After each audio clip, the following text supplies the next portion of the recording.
Buenas tardes. Vamos a dar inicio a esta sesión en forma informativa porque todavía no contamos con el quórum correspondiente. Pero, sin embargo, vamos a efectuar la invitación al señor ministro, al señor Jorge Merino Tafur. Igualmente, vamos a enunciar la presencia del presidente del directorio de Petroperú, el señor Héctor Reyes Cruz, e igualmente el ingeniero Luis Lem Arce, que es el gerente general también de Petroperú. Por lo tanto, vamos a suspender unos instantes para recepcionar la llegada del ministro.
Bien, señores congresistas, vamos a dar la bienvenida al señor ministro de Energía y Minas, el ingeniero Jorge Merino Tafur. Como es un acuerdo, él ha asistido con toda la voluntad para poder informar los avances de su sector. Igualmente también tenemos la presencia y damos también la bienvenida al al ingeniero Edwin Quintanilla, quien es el viceministro de Energía. También tenemos la presencia y le damos la bienvenida al ingeniero Guillermo Chino, es el viceministro de Minas. También tenemos en nuestra comisión la presencia del presidente del directorio de Petroperú, el señor Héctor Reyes Cruz. Le damos la bienvenida también. Igualmente tenemos también la presencia del ingeniero Luis Lem Arce, gerente general de Petroperú. Damos la bienvenida a todos nuestros invitados y sin más preámbulo, inmediatamente escucharemos el informe del señor ministro, el ingeniero Jorge Merino Tafur. Tiene usted la palabra, ingeniero Jorge. Muy buenas tardes, señor presidente, señores congresistas, autoridades. Muchísimas gracias por esta oportunidad de venir acá a la Comisión de Energía y Minas del Congreso de la República para exponer sobre la política sectorial de un sector tan importante para la economía del Perú como es Energía y Minas. Y voy a enfocarme en tres temas: el tema minero, el tema de minería, el tema de la energía y el tema de hidrocarburos. Y quiero también mencionar que está aquí con nosotros el señor presidente de Petroperú para tocar un tema que es fundamental, que es el tema de la refinería de Talara. En fin, en síntesis voy a empezar esta presentación. Le ruego que, en mérito al tiempo, son muchas láminas, pero voy a tratar de avanzar lo más rápidamente posible y yo estoy a plena disposición de la comisión, no solamente para venir con todo gusto en esta oportunidad, sino todas las oportunidades que se me invite a venir a la comisión. Señor ministro, una pequeña interrupción. Quisiera invitarlo al ingeniero Luis Lem Arce, que pueda tomar asiento también. Te invitamos, por favor. Continúe, por favor. Muy bien. Sin duda, el crecimiento de la economía tiene mucho que ver con el tema minero en el país. Y lo primero que quisiera mostrar ahí, que en el mundo nos siguen viendo al Perú como una luz en Latinoamérica que sigue creciendo. Creo que lo primero que tenemos que traer a la Comisión es una dosis de optimismo de que el tema del crecimiento en el país, si trabajamos todos conjuntamente, es posible hacerlo en la mejor forma. Y podemos ver ahí, estos son índices bien claros. En el tema de, por ejemplo, el Perú sigue siendo el segundo lugar en Latinoamérica en cuanto a facilitación de la inversión, apenas después que Chile, ¿no? Y en segundo lugar, en el 2050, de acuerdo al estimado del Banco Mundial, el Perú seguirá siendo la sexta economía dentro de los países emergentes que mantiene un crecimiento. La siguiente, por favor. Y efectivamente, nosotros tenemos una sólida relación, aún que la que tenemos que sacar provecho de nuestra condición de país minero. Y en el ranking de producción minera, esto es un tema que todos los peruanos deberíamos tenerlo conscientes de que somos en Latinoamérica primeros en casi todos los principales productos. En cobre, que es el otro, es en segundo lugar, pero también tenemos otras cosas que no tienen otros países, como es uranio, como es fosfatos. Y en el mundo también estamos en los primeros lugares. Seguimos. Y esto en realidad explica por qué desde el 2001, que vemos ahí una gráfica, hasta el 2011 y luego se ha proyectado al 2012, la minería ha contribuido con más del 22% en todos los sectores en el crecimiento del país, especialmente en el PBI. Y ahí podemos ver en construcción 7%, en transporte y comunicaciones 9%, minería, eso es en el año 2011, pero en el conjunto, en el acumulado, construcción está con 16%, aquí está, transporte con 13%, pero minería con el 22%. La siguiente. Entonces, con cara al futuro, la minería seguirá siendo el motor del crecimiento de la economía. Esto es así, en promedio, el crecimiento en el 2013, 14, 15, 16 proyectado está en un promedio del 30% por sólidos niveles de producción que se va a alcanzar con la ejecución actual de los proyectos. Esto quiere decir que esto se va a traducir en 57.000 millones más adicionales de PBI en los próximos años, o en términos más prácticos, en el 2016 cada peruano en promedio debe ser 10% más rico debido a la contribución minera. Seguimos. Esta secuencia de las inversiones en minería en el Perú ha tenido desde 2007 esta tendencia. Fíjense, de 12.000 millones del 2007, 24.000 millones del 2008, estamos hoy en día en el 2012 y ya empezando el 2013 con más de 54.000 millones, pero ha habido un crecimiento sostenible, una tasa promedio de 35% en temas de inversión minera. Y sin duda, lo que podemos decir es que en la minería ha habido una continuidad de lo que es el plan de promoción de inversiones. La presencia de las más grandes empresas del mundo está en el Perú, y esa presencia es un tema por qué nos reconocen en el mundo como un país minero. Aquí son dos cifras muy importantes.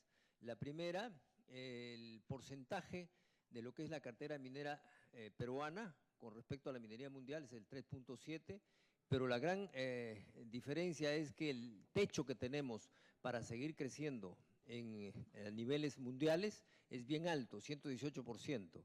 Es decir, la rentabilidad de los proyectos mineros nos da un espacio muy grande en el Perú, a diferencia de otros países, porque somos competitivos en algunos factores que lo voy a indicar ahora. La siguiente, por favor. En efecto, si vemos acá, veamos solamente el cobre, desde el año 92 al 2012 ha habido un crecimiento constante de la producción de cobre. Igual podemos decir del oro. Claro, el oro últimamente, por propios precios del precio, ha habido cierta retracción, pero se va a recuperar. Y la plata también ha tenido un crecimiento importante. Pero sobre todo el cobre, que es nuestro principal producto de exportación, que tiene más del 65%, ha tenido un crecimiento continuo, y este crecimiento se va a dar aún más hasta el 2016. Seguimos, por favor. Y aquí se puede ver claramente lo que espera hasta el 2016. En cobre debemos crecer 113%, es decir, del 1.3 millones que hoy día producimos, debemos llegar a 2.8 con todos los proyectos que ya están con presupuestos y en ejecución. Igual la plata 16%, zinc 23%. Es decir, digamos, los niveles, tanto en efecto volumen de la minería, son positivos hasta el escenario que estamos mostrando. Sigamos.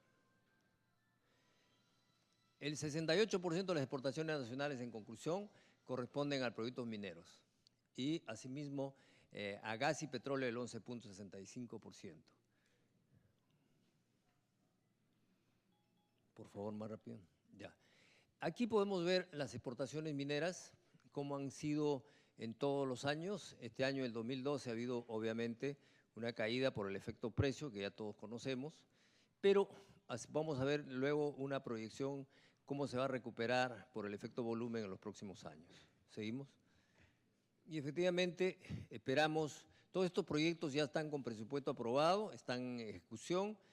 Tenemos Antapacay, Antamina, Toromocho, Las Bambas. Si sumamos todo esto, la producción va a haber un incremento en 1.4 millones, de manera que los 1.3 que estamos ahora, vamos a ir a 2.8 al 2016. Pero además acá, un momentito, a diciembre de este año debemos empezar a producir Toromocho, y aquí es importante mencionar que en el mes de octubre, o sea, el próximo mes, debe empezar a hacerse la prueba de vacío de la planta de Toromocho. Igualmente, Las Bambas está para el primer trimestre del 2015, Cerro Verde igual se nos ha dicho en el 2015, Cerro Verde, pero la ampliación completa podría terminar el 2016. Seguimos. Y aquí está una proyección de lo que serían las exportaciones ya ajustadas con los nuevos niveles de producción, manteniendo un precio del cobre como está actualmente, que además se está recuperando, ha subido 6% en los últimos 3 meses, y lo cual ya es un buen indicador de la recuperación de los precios. Entonces, podríamos nuevamente el 2016 batir récord histórico de las exportaciones en minerales.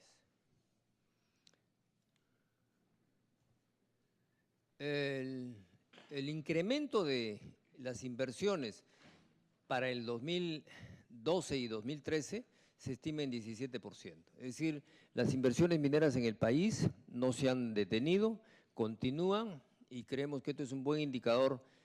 Creemos que este año, el 2013, podemos superar los 10.000 millones de dólares de inversión. Seguimos.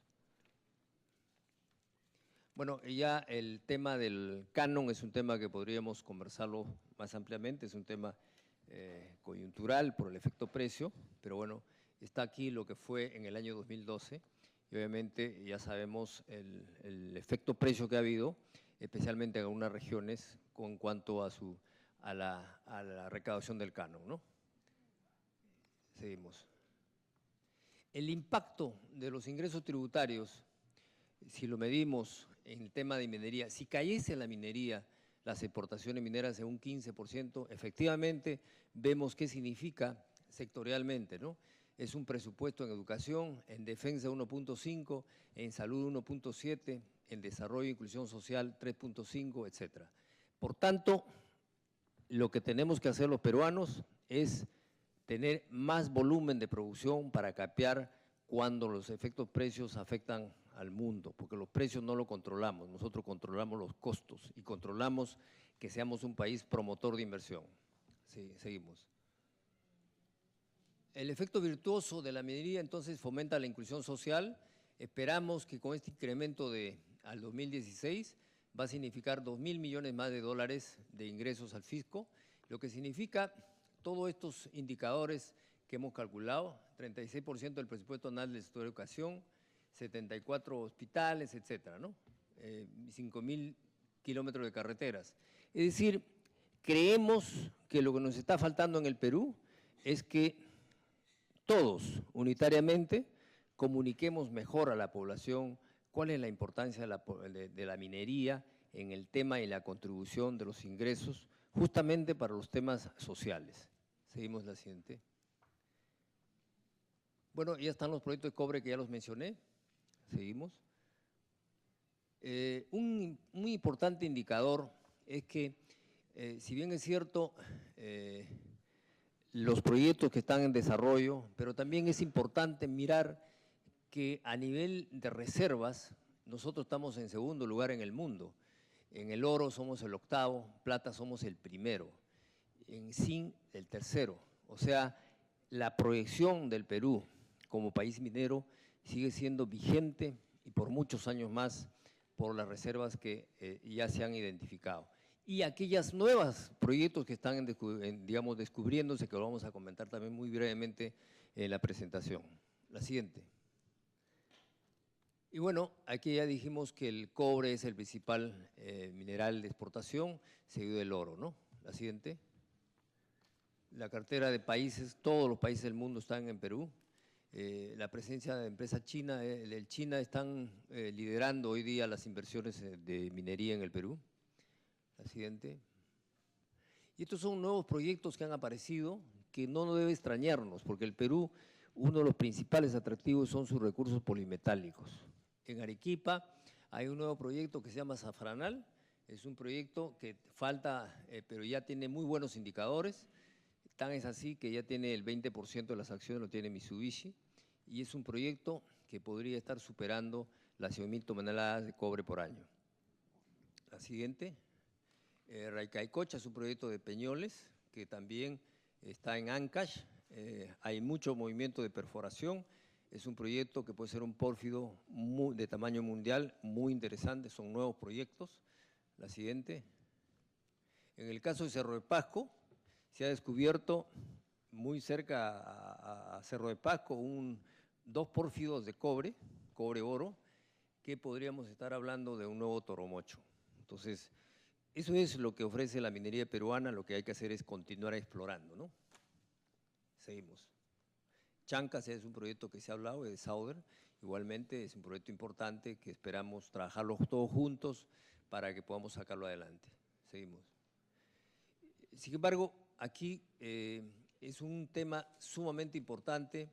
Si Chile es el primer productor de cobre y el Perú es el segundo en el mundo, fíjense cómo desde el año 2002, en que nosotros no llegamos ni al millón, ellos ya estaban en 4 millones de producción anual, cómo se ha ido reduciendo la distancia y hoy día, el 2016, vamos a estar prácticamente a un poco más de la mitad, casi por la mitad, el 50%, con la ventaja, seguimos, que digamos al año, la proyección que tenemos al año 2020-2025 es que el Perú va a seguir siendo, entre los países del mundo, el país que tenga los recursos minerales que más busca el mercado, es decir, cobre, oro, plata, zinc, fósforo, potasio, hierro, estaño, plomo. Y aquí ya mencioné el nivel de reservas que tenemos, plata, cobre, 1, 2, cuartos en plomo, etc. La siguiente. Y esto es importante mencionarlo. El negocio de los minerales es un negocio de costos. Y el Perú, hoy en día, el 90% de sus proyectos de cobre están en el primero y segundo cuartil de costos, en estas rayas oscuras. Esto es sumamente importante, 40 proyectos en el primer cuartil y 52 en el segundo cuartil. La siguiente. Sin embargo, si proyectamos al 2025, Chile va a estar más allá en el segundo y tercer cuartil. Y el Perú va a estar todavía en el primero, en el segundo. Y esto es sumamente importante porque en la proyección de costos, el Perú es mucho más competitivo. La siguiente. Y en efecto, ¿por qué somos competitivos? Es un tema que luego lo voy a explicar, el tema energético. Tenemos un costo de energía mucho más barato que Chile. En segundo lugar, tenemos recursos polimetálicos que son más buscados por los exploradores para encontrar nuevos proyectos. Y tenemos un desarrollo de infraestructura que cada vez está contribuyendo más a bajar los costos. Y aquí nuevamente quiero recalcar la estrecha relación entre lo que es la matriz energética y la competitividad de la minería peruana. En Chile, en horas punta, hasta tienen 4 veces más de precio que Perú. La siguiente. En fin, sin embargo, lo que tenemos que admitir los peruanos es que en tema de competitividad, para seguir atrayendo inversiones, tenemos que hacer mucho trabajo. La competitividad se mide por diferentes variables, no solamente por tener un recurso geológico, digamos, atractivo, también se mide por el tema de infraestructura, por la política, el marco legal estable, las reglas de juego, y también está el tema de los conflictos sociales. Entonces, dentro de este tema de la mayor competitividad que debemos dar al país, hay 2 aspectos. En el aspecto institucional, los permisos, es muy importante que sean mucho más rápidos para que las inversiones de riesgo, sobre todo en exploraciones, vengan al país y se queden acá. Y el otro tema es que también seamos más simples en los permisos, por ejemplo, lo que ya se han dado en este paquete de normas. Ha habido mucha demora muchas veces en opiniones de sectores que son vinculantes a la aprobación de los estudios, que ahora hay silencios administrativos, y esto ha sido un cambio y estamos viendo que se está reactivando las exploraciones. Pero en el marco social, seguimos, aquí están las autorizaciones, cómo han evolucionado después de las modificaciones, se han reducido considerablemente los tiempos, y eso es lo que todos queremos, que se reduzcan los tiempos para ser más competitivos, las inversiones no vayan a otros países. La siguiente. En el tema social, sin embargo, hay mucho que hacer. Creo que aquí es importante detenernos un poquito. El tema del agua es una prioridad, sin duda, para que la población pueda verse incluida en los procesos de inversión. Y aquí la presencia del Estado es importantísimo reforzarla, y eso es lo que estamos haciendo en conversaciones con las comunidades y los inversionistas. En ese sentido, lo que el inversionista quiere es predictibilidad, que es certeza cuándo su proyecto va a salir. Y lo que las comunidades quieren es cómo entran ellos a beneficiarse de la inversión. Eso se llama desarrollo sustentable. Entonces, lo que estamos haciendo hoy en día es hacer en forma preventiva los conflictos mesa de desarrollo. La siguiente. Y en ese aspecto, en la nueva visión de hacer minería en el Perú, queremos mantener competitividad, ya lo expliqué, por nuestros costos, el manejo de conflictos, queremos mejorar las comunicaciones para que no haya ese vacío que muchas veces genera el conflicto, el factor institucional con un marco normativo más promotor, y este tema de acá es lo importante. Estamos trabajando en varias regiones del país, directamente en mesa de desarrollo, con las autoridades locales, con las comunidades, el inversionista y todos los sectores del Estado. Tenemos ejemplos muy claros que mostrar. En Corani, por ejemplo, en Puno, se ha hecho una mesa de desarrollo que está en pleno funcionamiento. En Cañaris, hemos hecho también en Las Bambas. Vamos a hacer una mesa de desarrollo también en Cajamarca para arreglar los pasivos ambientales. Estamos también, es en Hualgayoc. Estamos también trabajando en Tacna y el otro tema que viene ahora es en el tema de otras regiones, como por ejemplo en Espinar, donde deberíamos ahora ya entrar a lo que es desarrollo productivo, ¿no? Entonces, creo que esa lógica de más bien buscar el desarrollo de la mano con las comunidades, con las rondas campesinas, es lo que de alguna forma como país nos va a devolver una visión de menor percepción de conflictos, que es lo que todos queremos, para que haya más inversiones, pero con inclusión social. La siguiente. Y aquí están las mesas que ya mencioné. Pasamos, por favor. Terminamos ahí. La siguiente. Bueno, ahí terminó el tema minero.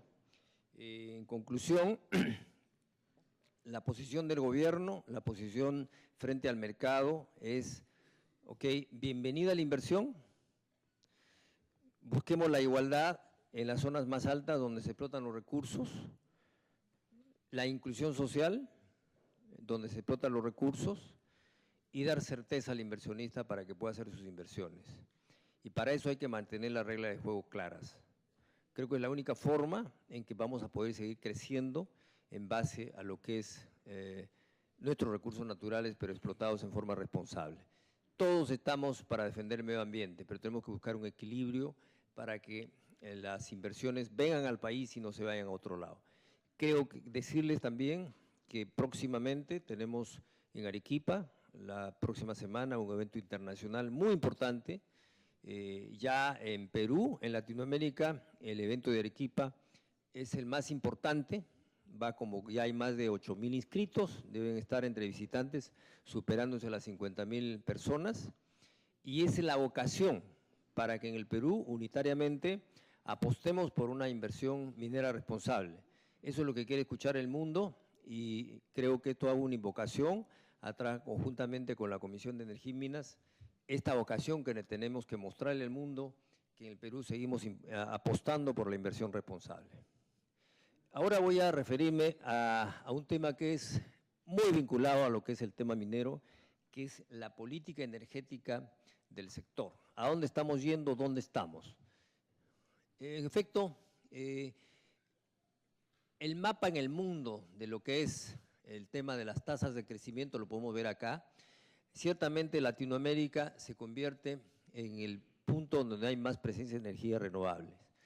El Perú ha crecido 8% anual en los últimos 20 años y en hidrocarburos hemos crecido 9% anual en los últimos 6 años. La siguiente.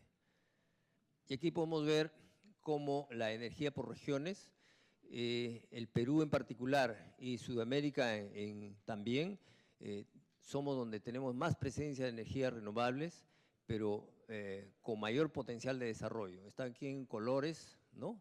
Energías renovables, básicamente hidroenergía, ¿no?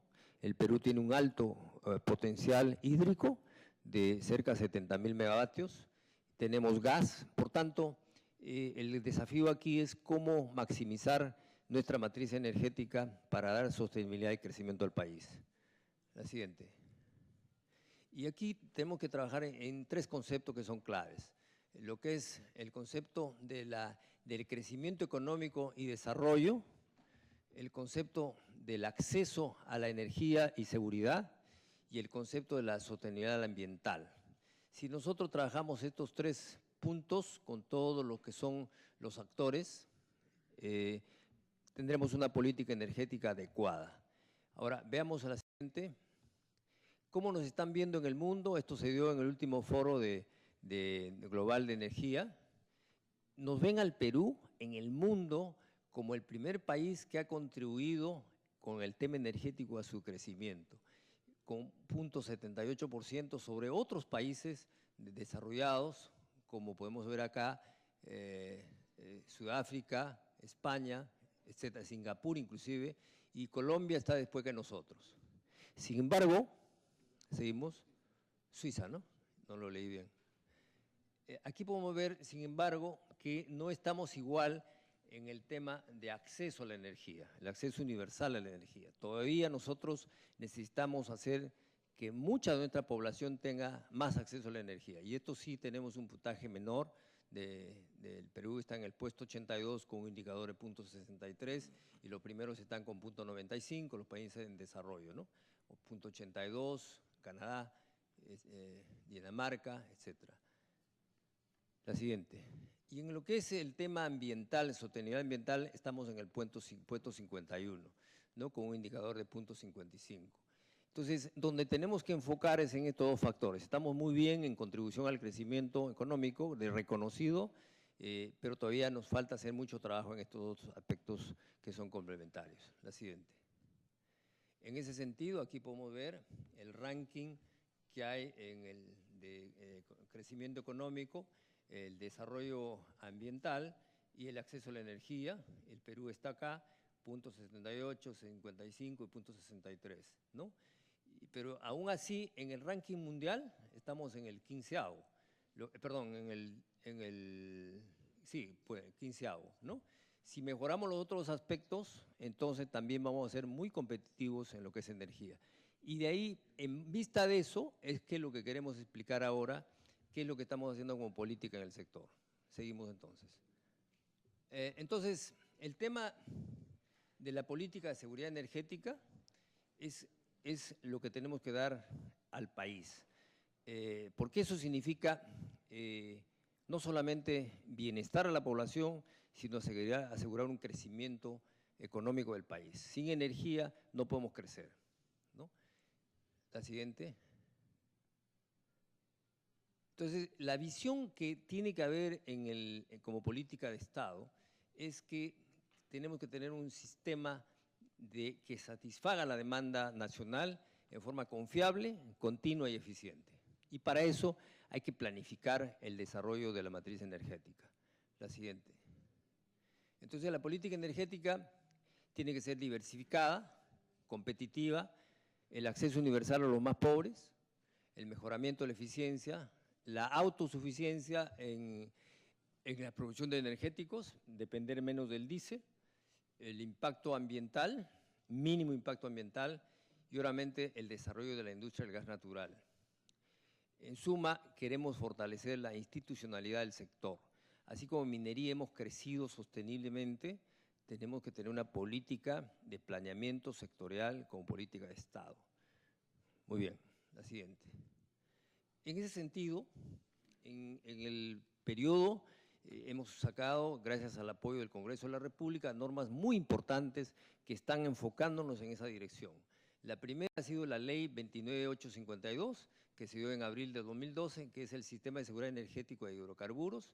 Luego fue la Ley de Afianzamiento de Seguridad Energética en diciembre del 2012, que nos ha permitido ahora diversificar las fuentes energéticas que estaban muy concentradas en el centro del Perú, la reducción de la dependencia externa para masificar más el gas y creo que además hemos visto ya con éxito que el margen de reserva que tenemos en el sistema ha soportado, por ejemplo, el mantenimiento de la central del Mantaro en época de lluvia, que inclusive llegó un momento en que teníamos 1.200 megavatios fuera del sistema y no hemos tenido ningún corte de energía.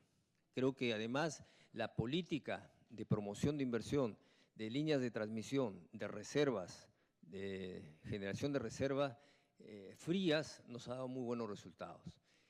En síntesis, ahora queremos ir en lo que es el plan de acceso de la energía universal de energía, y hemos sacado una resolución ministerial en mayo de este año que apunta a eso, ¿no? Al cambio de la masificación del gas a más peruanos. Ahora vamos a ver esto. En el tema de electricidad, entonces, ¿cómo estamos?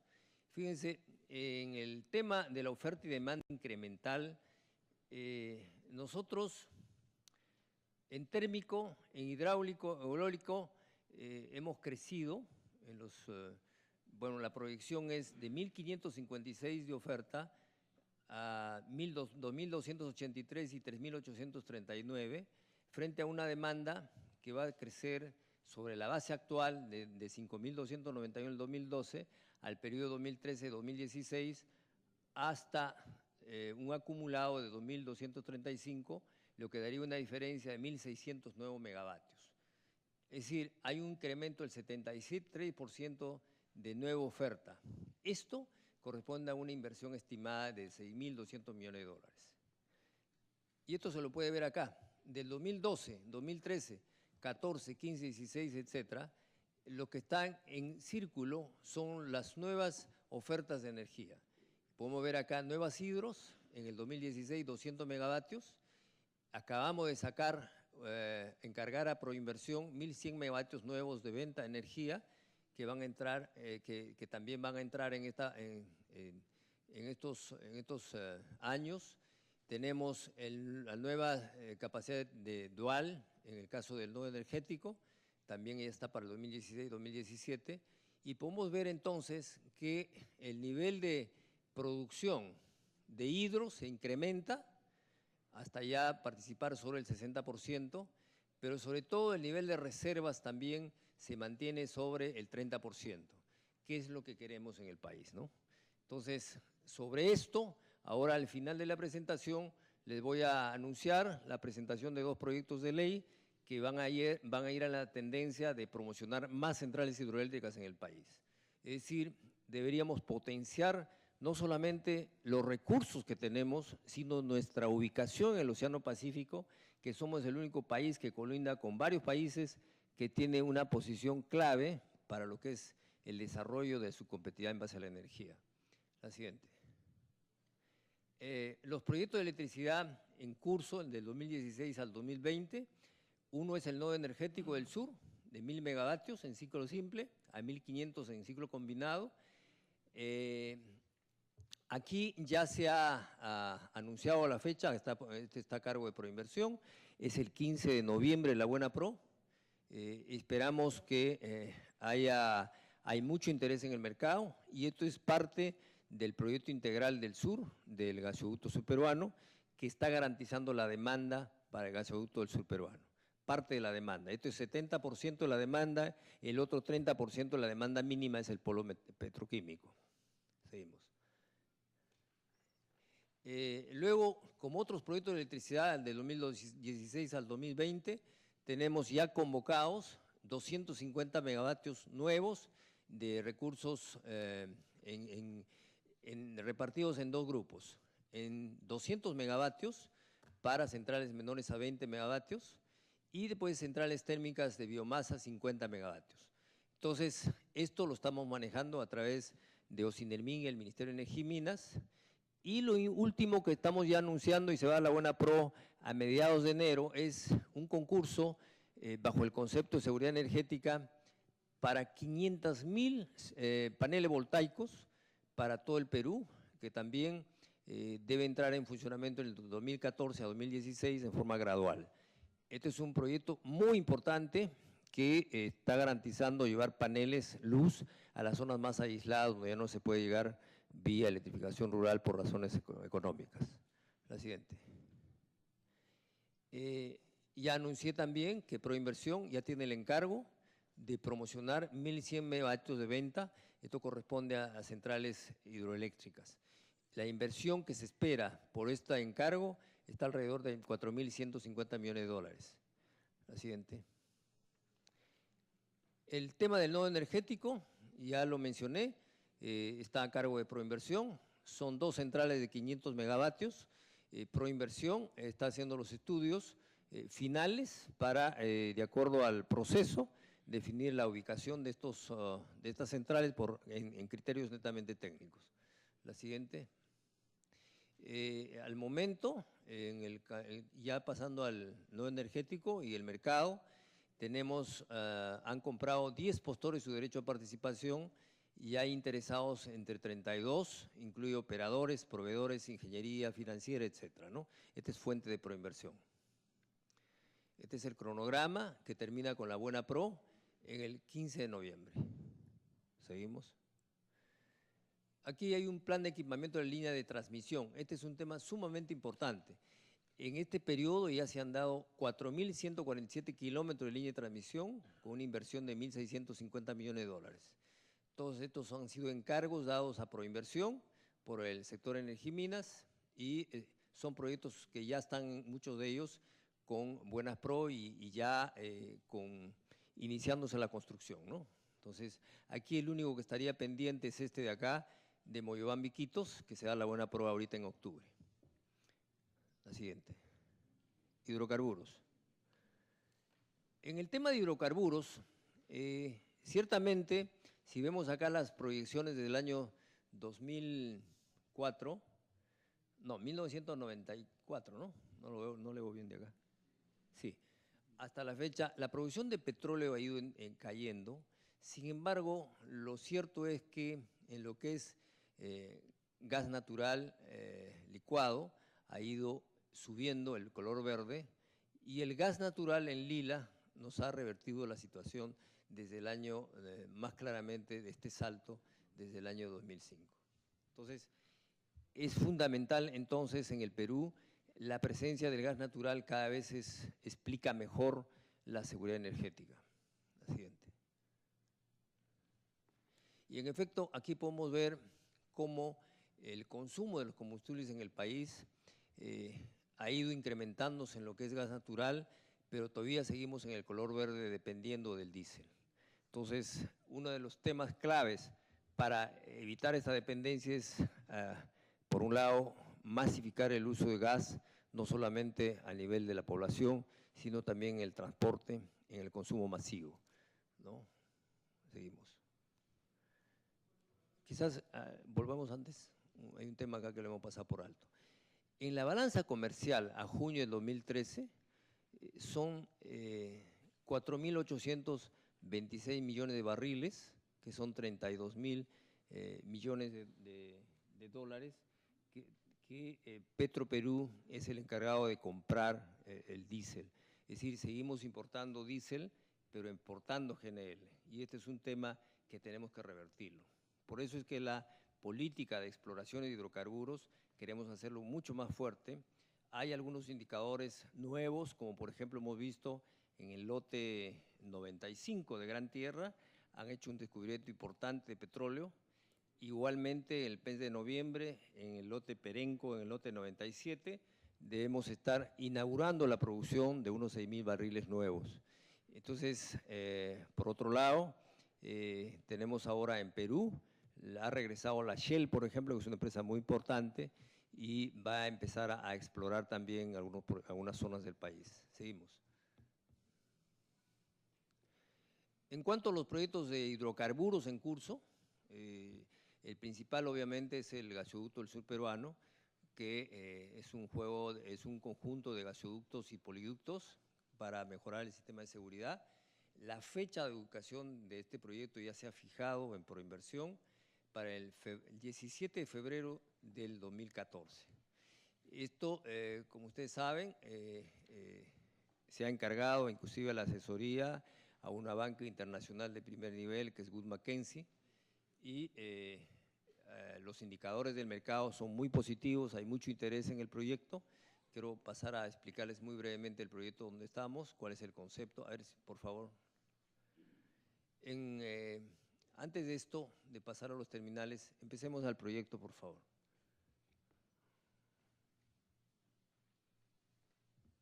Están retrocediendo.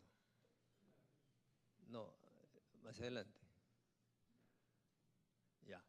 El proyecto del Gasoducto del Sur creo que es el proyecto más importante, yo diría, por su trascendencia de la historia del Perú.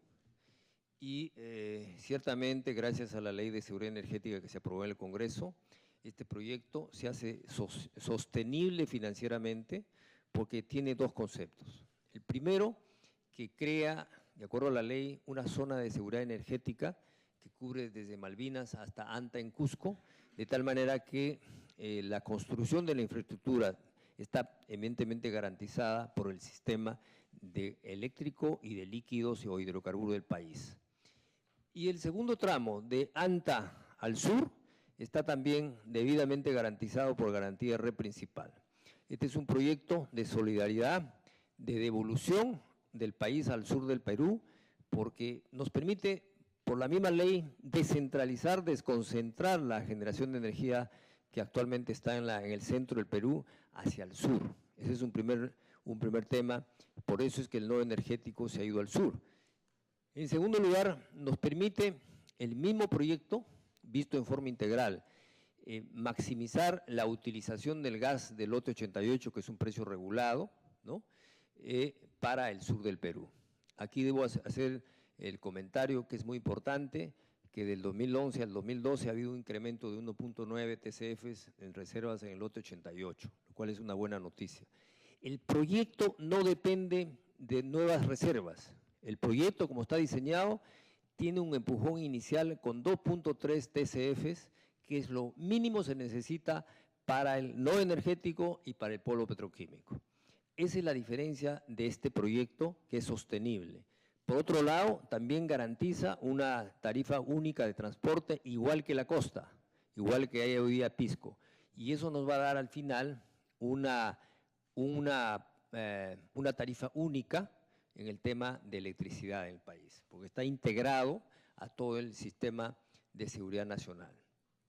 Creo que esos son los conceptos fundamentales. Y por otro lado, el concurso público que se ha mandado a hacer, o bueno, para lo cual se está haciendo el proyecto, nos permite que se escoja la ruta más económica. Hay 3 rutas que se han estudiado en la zona. Uno es la del proyecto de Energy Transfer, que tiene una ruta que han estudiado, esta es una empresa canadiense. Hay otra ruta de Alcan, una empresa argentina, y la tercera es de la iniciativa de Kuntur. Son 3 rutas. En esas 3 rutas, el mercado va a definir cuál es la ruta más conveniente para tener la menor inversión, los menores costos de operación y mantenimiento, que es la que finalmente se va a ganar el concurso, ¿no? Entonces, este proceso ya está en marcha, es un proceso que tiene una fecha firme y quería eso explicar y como es de tanto interés para todos los peruanos, seguramente van a haber algunas inquietudes, pero he tratado de resumir muy brevemente el proyecto como va. A ver, seguimos, ahí hay unas…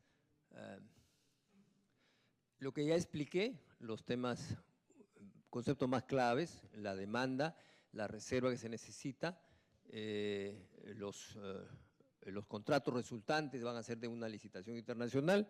Se ha definido 3 tramos, un tramo en la selva, un tramo del desvío del kilómetro 90 hacia Anta y desde Anta hacia el sur. La siguiente. El mercado muestra en este momento, hay 14 empresas que han comprado derecho de participación y entre muchos operadoras, proveedoras, ingeniería, financieras, hay 40 empresas que se han acercado por inversión. O sea, es un proceso que, porque se es autosostenible, es decir, que está garantizado el financiamiento con cuotas anuales, es un proceso que se va a llevar adelante con total seguridad y garantía. La siguiente. Y ahí está el cronograma que está fijado para el 17 de febrero. No fue el 15 porque caía sábado. En síntesis, la siguiente. En síntesis, la anterior, por favor.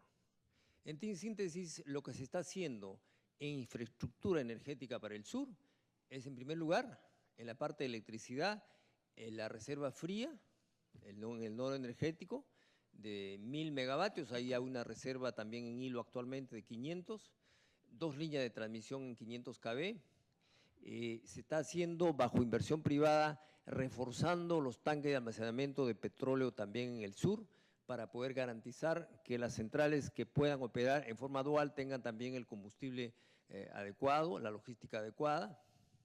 Y en el tema de poliductos, tenemos el poliducto de seguridad de la selva, el LUP, que va a garantizar hasta Chiquintirca, hacia Pisco, y los dos el gasoducto en la zona de seguridad de la selva y el gasoducto del sur peruano.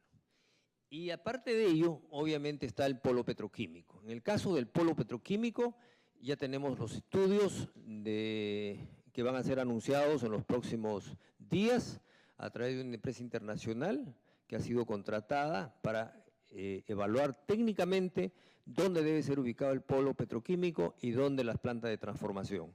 Eso se va a hacer público en pocos días. La empresa va a hacer su presentación de su informe. Y en segundo lugar, también es importante mencionar que el polo petroquímico se va a desarrollar bajo una iniciativa, bajo asociación público-privada, una APP. Seguimos. Ahora quisiera tocar un tema que es fundamental también para el país, que es la refinería de Talara, que también está en el sector y para lo cual lo he invitado muy cordialmente al señor presidente de Petroperú. A la siguiente. En el caso de la refinería de Talara como concepto, esta es una problemática que primeramente hay que enfocarlo bajo el tema de salud pública. Fíjense, en el mapa podemos ver que en el mundo el nivel del azufre solamente prácticamente Perú y Bolivia son los únicos países que todavía estamos sobre los 50 partes por millón. Entonces, uno de los objetivos de la modernización de la refinería de Talara es en realidad solucionar este tema del azufre en los combustibles. La siguiente. En ese sentido, se ha hecho estudios muy concienzudos respecto a lo que es la refinería de Talara hoy y la nueva refinería de Talara. Entonces, es un proceso que viene de hace ya algún tiempo, son los detalles técnicos. Lo que se busca acá es que la refinería, en primer lugar, pueda incrementar su capacidad de producción de 65.000 a 95.000 barriles. En segundo lugar, que tenga mejor capacidad de procesamiento de crudos pesados propios de la zona, que mejoren la rentabilidad. Y en tercer lugar, que ofrezca un portafolio de productos finales, lo que llaman la conversión profunda, más atractivo para que podamos nosotros tener más opciones de sustitución de algunos productos, como es el diésel básicamente, ¿no? Entonces estamos trabajando en eso. La siguiente. Para eso se ha hecho una serie de evaluaciones. En primer lugar, en base a los concursos que se hicieron, nosotros hemos contratado una nueva auditoría internacional de reconocido prestigio y que ha derivado en comparar, en primer lugar, la conveniencia de hacer un proyecto integral que incluye la desulfurización más las etapas de conversión profunda y que dio un valor de 2.730 millones, que lo ha anunciado el señor presidente en el mensaje 28 de julio, frente solamente a hacer la desulfurización. Y los indicadores aquí son claros. En realidad, por razones mismas de complementación, es mucho más conveniente hacer una planta integral que solamente la desulfurización. Podemos ver acá el TIR en ambos lados y se vuelve negativo si hacemos una inversión parcial. La siguiente.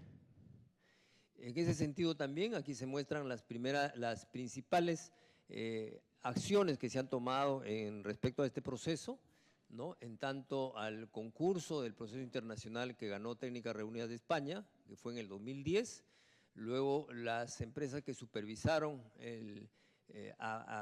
por Petroperú el proceso, Inelectra y Nippon Koei. Después, el 2012, se hizo una verificación de la configuración y dimensionamiento con otra empresa internacional, Arthur de Little, y luego se contrató una empresa por concurso público para que estructure la parte financiera del proceso, que es Société Générale. También se ha cuantificado los beneficios económicos y sociales y ambientales a cargo de Macrocónsul. Y lo más importante, que de este año 2013 se ha verificado la configuración, los montos a cargo de Tecnip, que es una empresa europea de primer nivel, para que se revisen los números, se revisen los conceptos, y la conclusión ha sido la que hemos expuesto, que la inversión necesaria son 2.730 millones directas, ¿no? Hay una parte, sin embargo, que se va a hacer a través de terceros, servicio de terceros.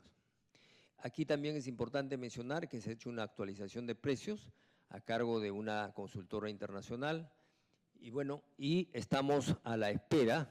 Lo que vamos a hacer ahora, el siguiente paso es, vamos a presentar una ley al Congreso de la República para que esto sea discutido muy ampliamente, pero que además del financiamiento, que esperamos, estamos planteando que sea con los propios recursos de la empresa, por el efecto del incremento de producción y la mejora de rentabilidad con la posibilidad de tratar crudos más pesados, también incorpore conceptos muy claros como es el gobierno corporativo y permita la presencia de más inversión privada en la empresa, que nos permita luego ir a bolsa con porcentajes mayores de participación.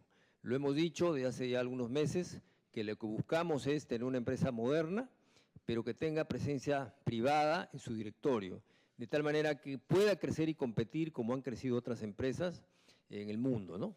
Es importante también mencionar que, por ejemplo, Petroperú desarrolla una labor importante en la selva peruana, sin embargo, no está exogenerado del IGB, es otro de los temas que vamos a plantear en la ley, de manera que este proyecto va a venir al Congreso de la República a la brevedad posible, pero es una ley que va a garantizar un financiamiento en firme que esperamos todos pueda ser muy beneficioso para el país. La siguiente. Muy rápidamente, avancemos. Bueno, en el tema de los lotes, quizás me salgo acá, lo que hemos encontrado efectivamente es que hay muchos lotes de hidrocarburos que por la misma normativa tenían permisos muy largos o muy repetitivos, y en la selva hacer una exploración es muy cara, porque mucho tiene que verse con helicópteros, tiene que verse, los gastos logísticos son muy altos. Y pasaba un año y el geólogo que tenía un presupuesto aislado simplemente no lo podía ejecutar y tenía que llevar su dinero a otro lado. Aquí se han dado las normas que están ayudando mucho. Por ejemplo, había que hacer un EIA con audiencias públicas para la exploración, un nuevo EIA para audiencias públicas para la perforación y obviamente para el desarrollo otro EIA. Ahora, lo que se ha consolidado es que cuando se haga la exploración, la explotación y ya el desarrollo, se haga en forma concatenada, de tal manera que se minimicen los tiempos en hacer las consultas. Y en ese sentido ya ha habido una evolución de indicadores técnicos aprobados con las nuevas normas que han ido mucho más rápido, y podríamos decir que los casos de fuerza mayor se han ido reduciendo. Creo que eso es muy importante. Si bien es cierto, el tema de los lotes petroleros está a cargo de la empresa Perú Petro, sin embargo, tiene mucha relación en cuanto a los permisos con lo que hace la Dirección General de Hidrocarburos del sector Energía y Minas. Entonces hemos tenido reuniones distintas con los inversionistas, hemos ido también hace poco a Gran Tierra con el señor Presidente de la República, y lo que queremos buscar es que haya un equilibrio entre el tema ambiental y el tema de la inversión, porque hemos visto que tenemos que disminuir la dependencia del petróleo, y a buena hora que esto suceda. Quiero anunciar también, señores congresistas, que estamos trabajando muy de cerca con el Ecuador para poder permitir una alianza, que el petróleo que ellos tienen en su reserva, muy cerca de 50 kilómetros de la frontera, puedan traerla por el oleoducto norperuano, lo cual va a permitir a nosotros tener más crudo en la costa, en Sechura, ¿no? Seguimos. Bueno, estos son números, las estadísticas de lo que hemos aprobado con el nuevo marco normativo. Y lo importante de mostrar acá es que lo que se ha aprobado en permisos, 6.785, pero lo que se ha ejecutado por el sector privado es apenas casi la tercera parte. O sea, que en realidad que se diga que por las normas hay el atraso no es exactamente cierto. O sea, se han habido algunos aspectos que a pesar de ya de las aprobaciones, esperamos que ahora la reactivación de las inversiones sea más clara. Estamos yendo con todos los inversionistas para que puedan acelerar sus inversiones. Seguimos. Estos son cómo evolucionar los permisos. Fíjense, en azul están todos los permisos que se han dado y en rojo todo lo que están ejecutándose, ¿no? O sea, hay más permisos ya que lo que se está ejecutando en las diferentes fases de exploración. Lo muestro porque es sumamente importante este tema. Seguimos. Igual el número de pozos, el número de pozos exploratorios, pozos confirmatorios, etc. Son detalles técnicos que muestran la voluntad del gobierno de acelerar los permisos. En conclusión, entonces, lo que tenemos en el sector de hidrocarburos son 4.631 millones de dólares aprobados para, con permisos, ¿no? Seguimos.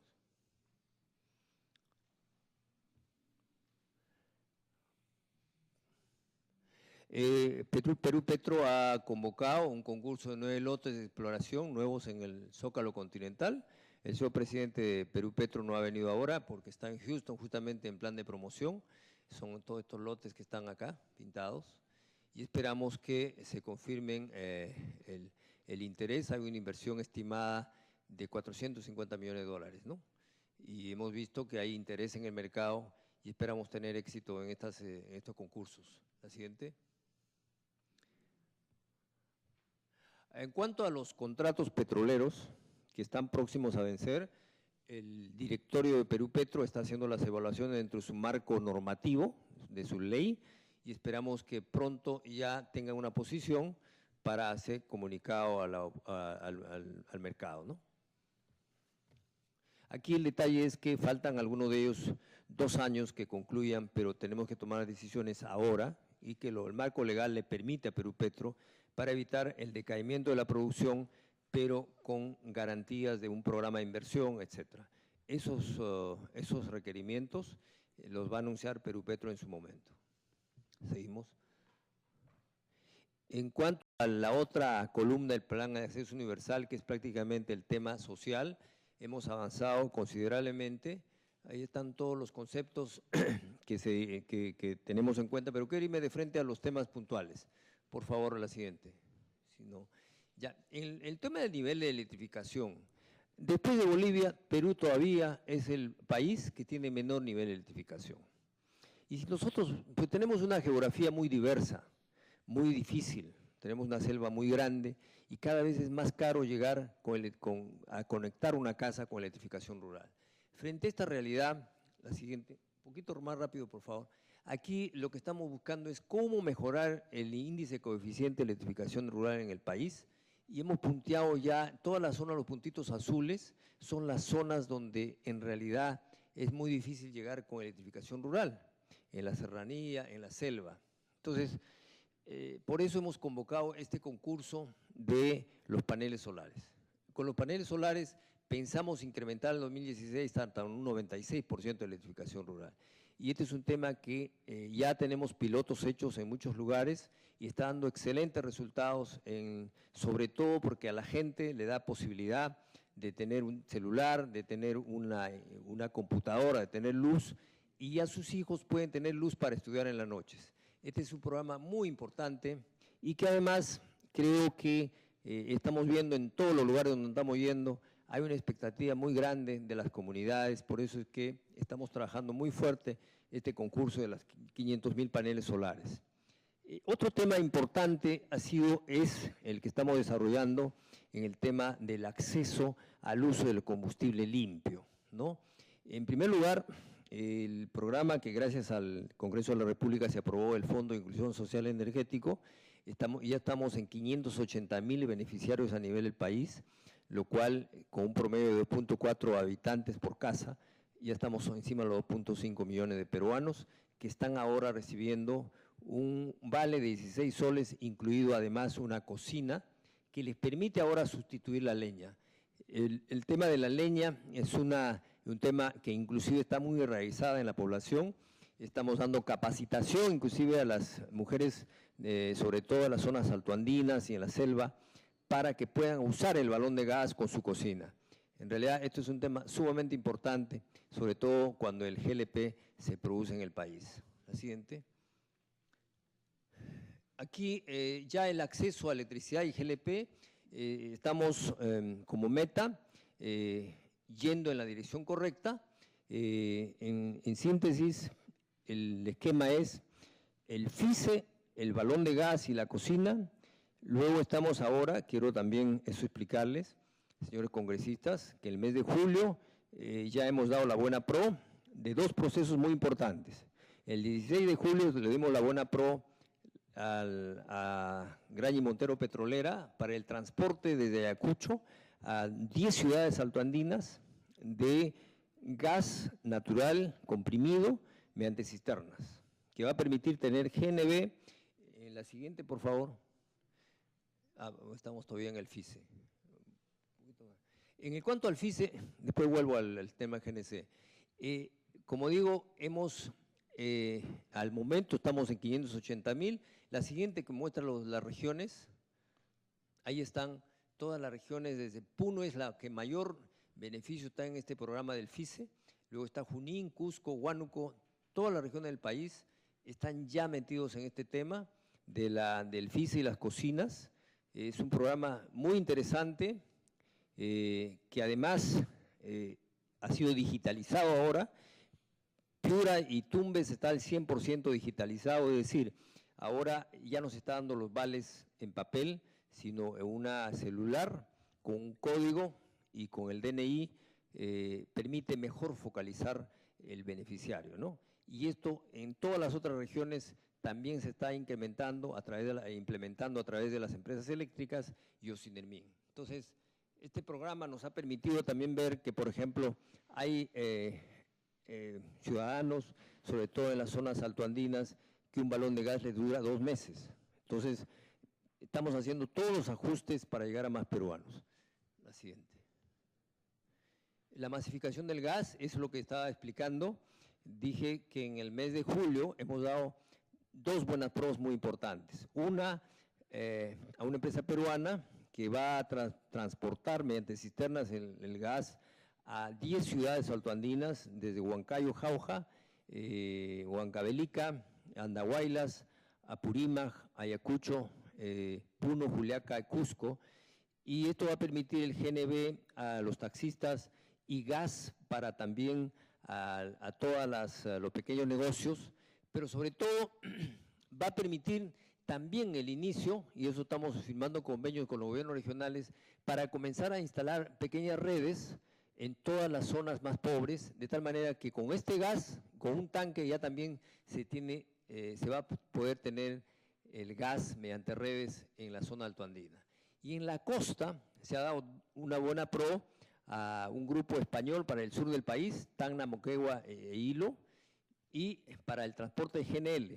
Y para el norte se ha dado la buena pro a un grupo colombiano que va a llegar a la zona de Huaraz, a Cajamarca, Lambayeque, La Libertad, Chimbote, ¿no? De tal manera que lo que nos queda pendiente ahora son 3 procesos. Uno a Cerro de Pasco, Huánuco, que vamos a hacerlo con ferrocarril, Piura, que tiene gas, un solo proceso en Piura, y hemos hablado con el presidente regional de Piura, y uno en Ucayali. En el caso de Iquitos, estamos trabajando con ellos, con el transporte de balón de balones de gas por una primera etapa, después vamos a llegar a granel, a través de Yurimaguas y Iquitos, con todo para llegar a beneficiar a los más pobres con gas más barato. La siguiente. Esto es una muestra de lo que estaba hablando de la zona alta, el corredor del concurso que ya ganó Graña Montero. La siguiente. Y estos son indicadores de cómo vamos en Lima respecto a las conexiones. En realidad, al momento, ya en Lima, tenemos, de acuerdo a Cálida, y Lima, Ica y Callao, conectados a julio del 2013, más de 120.000 conexiones, y esperamos que el incremento de conexiones anuales sea alrededor de 115.000 conexiones para llegar al 2015 a 400.000 conexiones. Este es un tema sumamente importante. Tenemos aquí los recibos que están pagando ahora, digamos, algunos dueños de casas, amas de casas, que oscilan entre los 8 soles y los 12.50 o 13 soles, de acuerdo a su consumo de gas. Ese es el valor real que permite ahora cuando ya tienen una conexión de gas. Tenemos los recibos ahí que podemos también enseñarlos a los señores congresistas. La siguiente. Finalmente, la política de la que acabo de explicar está resumida en esa vista. El balón de gas, las cocinas, la ampliación del mercado de GLP, luego el tema del transporte virtual, que ya estamos en 16 regiones, y lo que queremos ahora es, aparte de las conexiones, trabajar intensamente en lo que es el transporte masivo de carga y pasajeros mediante el uso del GNL. Esta es una tecnología que no es nueva relativamente. Justamente Shell tiene un programa que nos ha presentado y en realidad es pura inversión privada. En realidad eso es lo que se nos viene en el tema de masificación de gas. La siguiente. En fin, este es un resumen final del concepto de lo que es la planificación energética. El tema del crecimiento económico, el acceso universal y la seguridad energética. Que eso es la forma como estamos manejando el tema de la política energética del sector. La última, por favor. Iniciativas e inversiones nuevas. Este es un resumen de que ya expliqué, no creo que vale la pena ir de nuevo uno por uno, pues básicamente es un resumen que lo vamos a dar una copia a los señores congresistas de las iniciativas que hemos presentado en el sector. Quizás lo que está cuantificado lo podemos mostrar. A ver, la siguiente, por favor. La siguiente. Ahí el resumen de las inversiones sectoriales.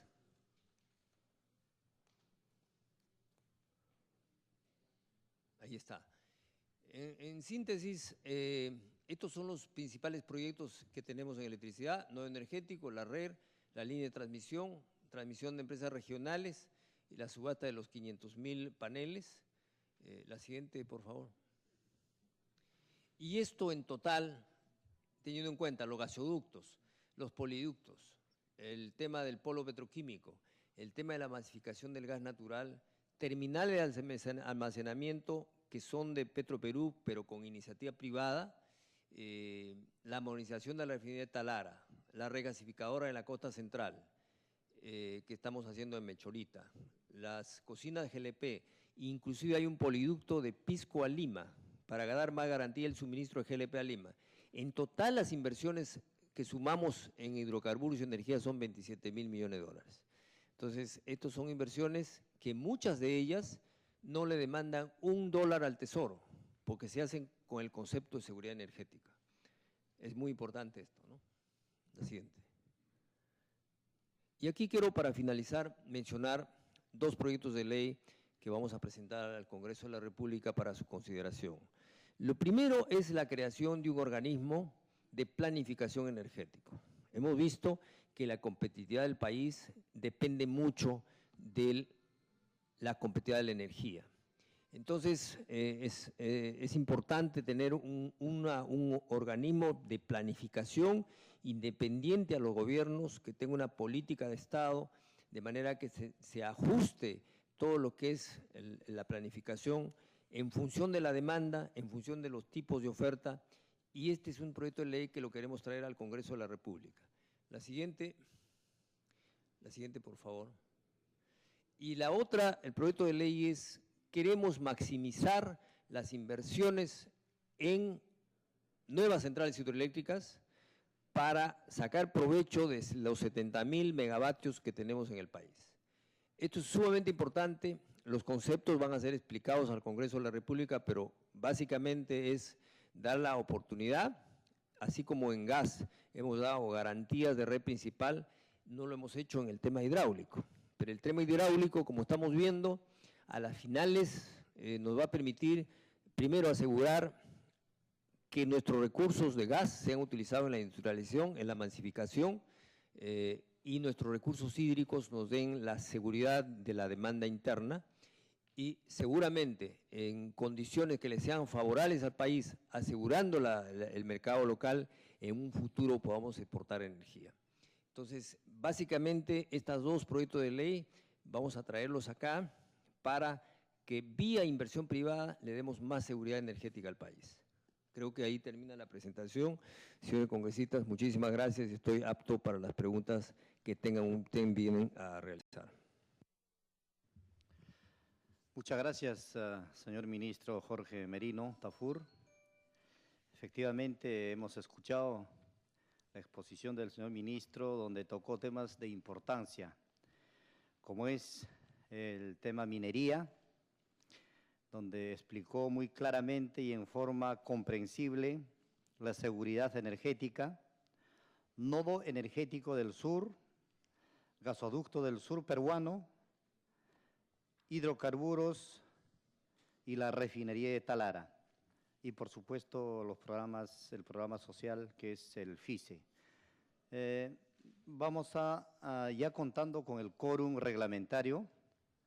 Voy a dar el uso de la palabra a los señores congresistas, para lo cual quisiera que me peticionen. Ya tengo anotado acá para iniciar la pregunta correspondiente se le da la palabra al congresista Juan Carlos Eguren. Gracias, presidente. Buenas tardes, señores parlamentarios, señor ministro, señor ingeniero Reyes y a todo su equipo técnico. La verdad, siendo objetivos, la presentación bien integral, completa y sólida en términos generales, pero siempre hay espacio a dudas y preocupaciones. La primera de ellas, iniciando por el lado minero, vemos que hay una serie de proyectos que de acuerdo a cronograma se orientan hacia los próximos años.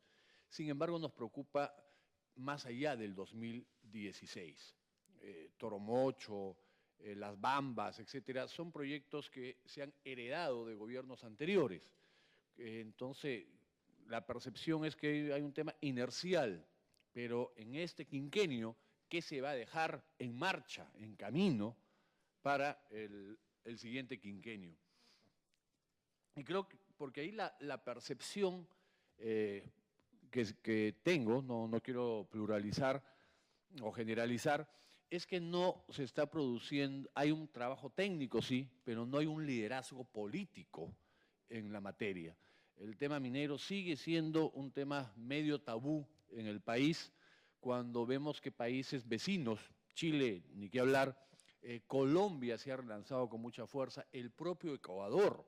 Hemos visto cómo el presidente de Ecuador, el señor Correa, con quien podemos tener muchas diferencias, cómo ha salido a promover él personalmente y relanzar y valorar el aporte de la minería, ¿no? Dando gracias a Dios y a la naturaleza que su país cuenta con minerales y que esos minerales significan agua, significan electrificación, significan carreteras, hospitales, escuelas. No vemos ese liderazgo en Perú.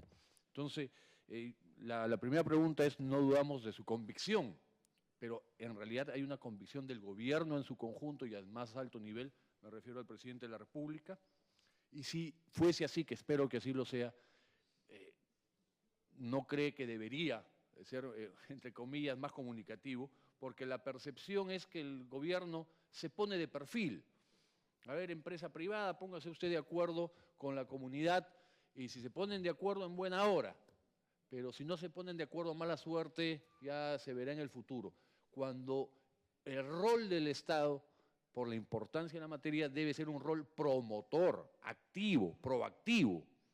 Ejemplo, Tía María en el sur. No caminó, no funcionó, se quedó ahí. Se quedó ahí. No hay ningún rol del Estado en la promoción. Eso en materia de minería. En tema energético, que tenemos un particular interés ahí, lo sabe perfectamente el ministro, siempre haciendo seguimiento al sur, no tenemos todavía absolutamente claro, señor ministro, y le pido que nos los pueda aclarar.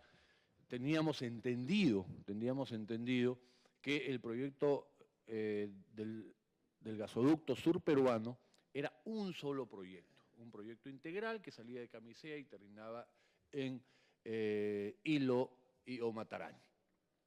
Hoy vemos que vamos a tener ya una primera licitación en noviembre, que va hasta Anta.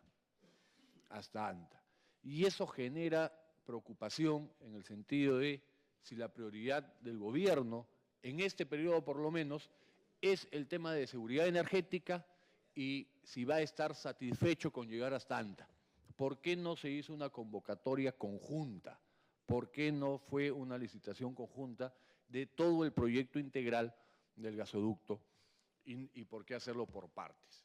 Y ya el hecho de hacerlo por partes tenemos como resultado que en noviembre se va a licitar hasta Anta, el nodo energético, y ya se volvió a postergar el tema del gasoducto hasta febrero. Entonces, probablemente se adjudique el nodo energético, pero hay el temor, si nuevamente en febrero se dirá, se vuelve a postergar el gasoducto. Entonces, esa es una preocupación constante, señor ministro. Genera inseguridad, intranquilidad, malestar, molestia. Han transcurrido ya más de 2 años y prácticamente seguimos en tema de gasoducto en el mismo escenario, para efectos prácticos, que al inicio del periodo gubernamental, donde incluso en Cusco se puso la primera piedra del gasoducto llamado en ese momento Surandino.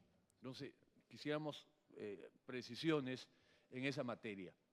Uno de los temas que probablemente los futuros inversionistas están esperando para interesarse con mayor energía en los proyectos es el reglamento de la Ley 29970, la Ley de Seguridad Energética justamente, que usted la promovió y el Congreso lo acompañó y confió en la necesidad de la norma, y sin embargo, después de mucho impulso, mucho interés por parte del Ministerio, no ha sido reglamentado.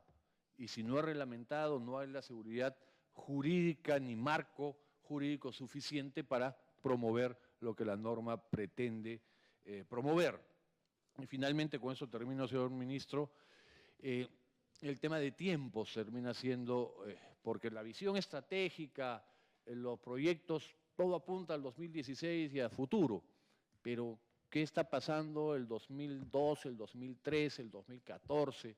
Vemos ahí una cierta lentitud, señor ministro. A modo de ejemplo, entre junio del 1999 y octubre del 2000, 16 meses, en su momento se licitó la explotación de Camisea, el gasoducto actual, el poliducto y la distribución en Lima, en 16 meses.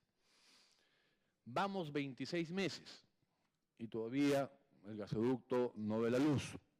Se ha postergado hasta febrero. Vamos a estar en febrero en 31 meses. O sea, el doble del periodo que se hicieron 4 licitaciones y se adjudicaron en épocas donde supuestamente no había el nivel de tecnología, de información, el avance de la ciencia. O sea, se supone que en épocas más modernas, más contemporáneas, la dinámica debería ser mucho mayor y vemos que está haciendo todo lo contrario. Si me permite, señor presidente. Tiene la interrupción, congresista Ceballos. Buenas tardes, gracias. Sí, una precisión respecto a la parte inicial que expresó muy bien Juan Carlos. Entiendo yo que lo que se va a licitar en noviembre es el nodo energético en noviembre, y en febrero es lo que es el polo petroquímico.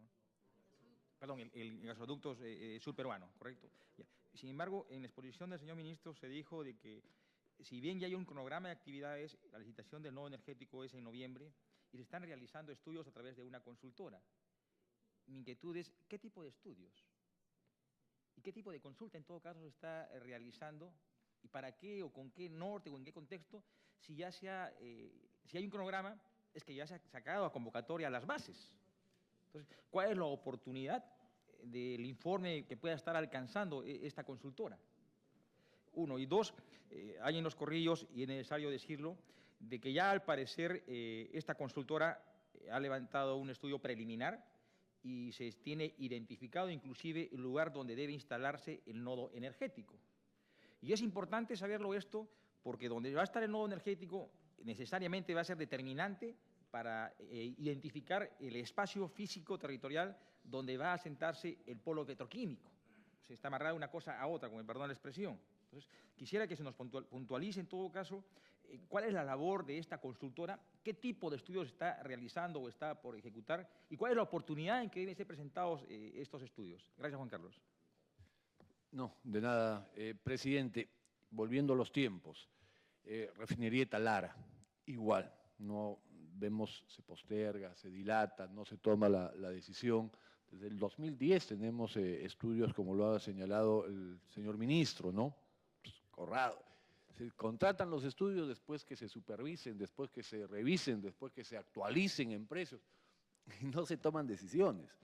Y en materia, y no dejará mentir el ingeniero Reyes, en materia de exploración minera, igual, una enorme lentitud. Colombia nos está caminando en auto y nosotros a pie, ¿no? Ecuador igual, la velocidad es otra, totalmente diferente, señor ministro, y creo que el factor tiempos también es muy importante. Se están venciendo contratos de explotación. Con el tiempo que nos demoramos, si los va a recibir nuevamente el Estado, si va a ampliar los plazos, si ven que va a entrar de socio, caramba, versiones y versiones diferentes en poco tiempo. Y yo digo, los operadores dirán, ¿qué pasa? No pueden tener 3, 4 planteamientos en tan poco tiempo.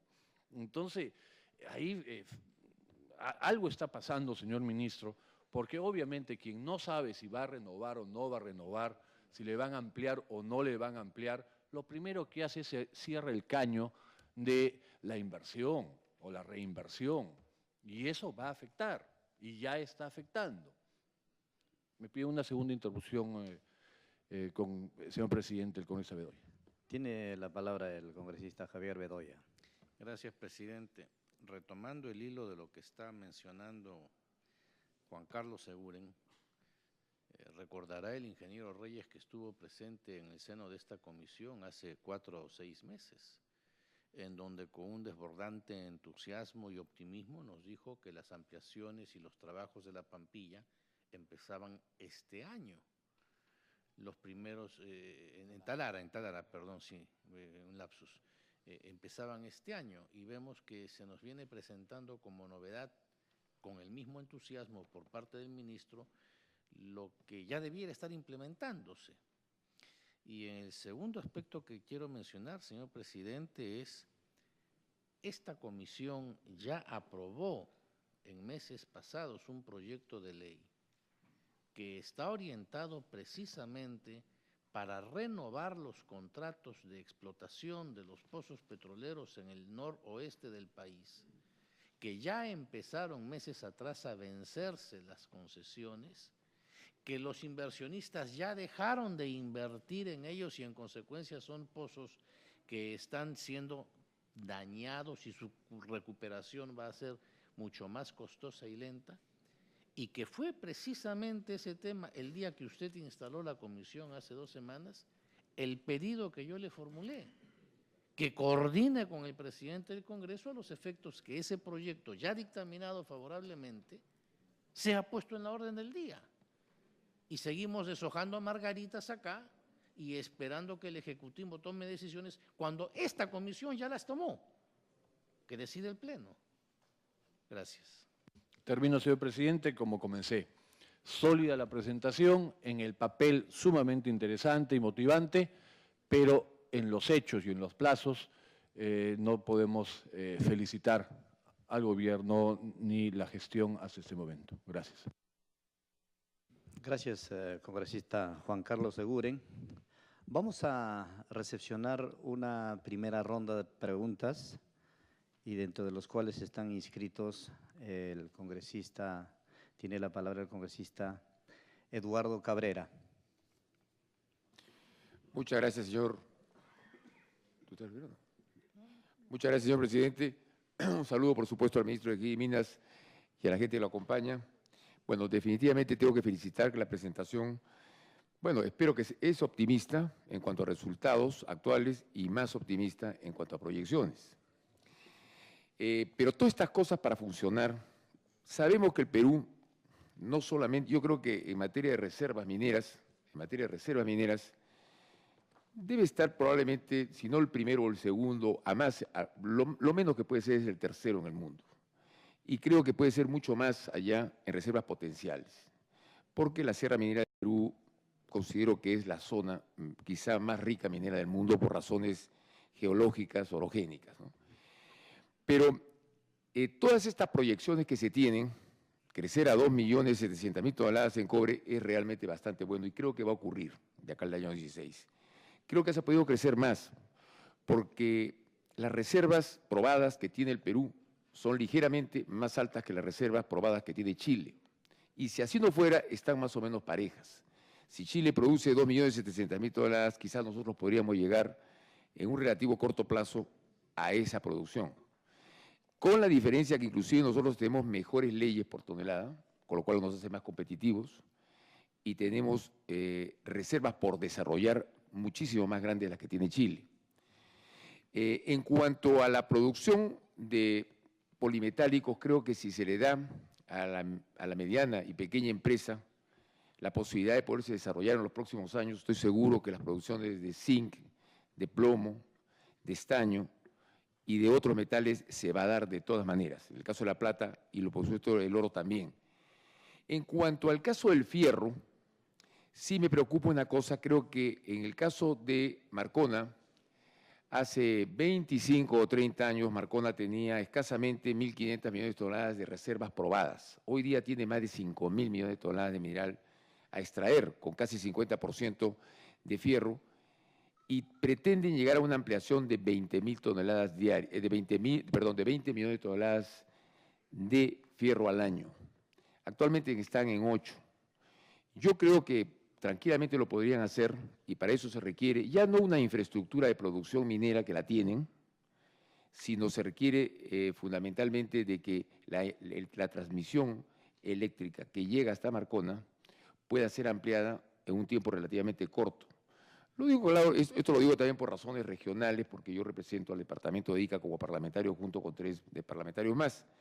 Pero creo que es una cosa que hay que llegar lo antes posible, porque significaría mucho para la región y también, por supuesto, para el Perú en general. Luego, en el caso del gas que va a llegar hasta Marcona, es muy importante porque eso significa, lógicamente, que puede haber una industria petroquímica y además de poder generarse la producción de fierro esponja, que tiene un efecto multiplicador en términos de valor agregado en materia industrial. Pero todas estas cosas que estoy diciendo, que creo que están reflejadas en el informe, señor ministro, que usted ha hecho, requieren de una cara al frente que pueda significar que todas estas cosas se puedan hacer sin impedimentos. Y yo veo que hay cierto peligro en 2 elementos. El primero de ellos es, y por supuesto no es que esté en contra sencillamente del ambientalismo. El ambientalismo de alguna manera se ha exagerado en el Perú, no solamente acá, en el mundo entero.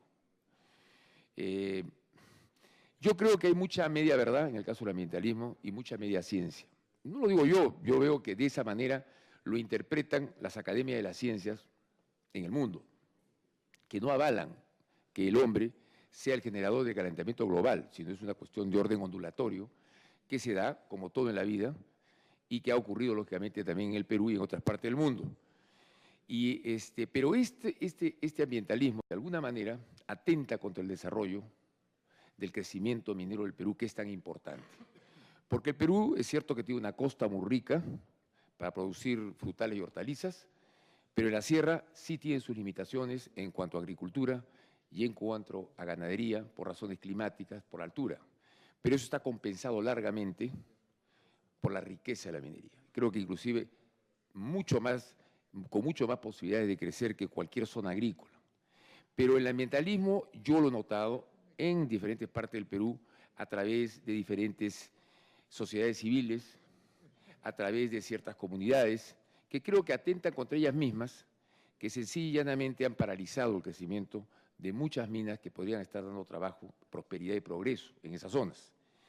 Hay muchas empresas mineras, no digo una, muchas empresas mineras que no pueden inclusive desarrollar nuevas zonas porque por razones ambientales, a través de sociedades civiles o a través de las mismas comunidades que muchas veces son engañadas, creo que la mayoría de las veces, evitan que puedan haber desarrollos o exploraciones mineras en zonas donde se puede perfectamente mantener la producción o en todo caso crecer, en beneficio de ellos, en beneficio del distrito, de la provincia, del departamento y de la región en materia de canon minero. Y yo creo que ahí hay que tener bastante cuidado en ver la manera de tener una política diligente, de buena información, de tal manera que todas estas cosas que se están viendo, que son admirables y que pueden ser mucho mejores, si nosotros manejamos esa política informativa a través de las comunidades que bien lo merecen, vamos a lograr el beneficio que se merecen.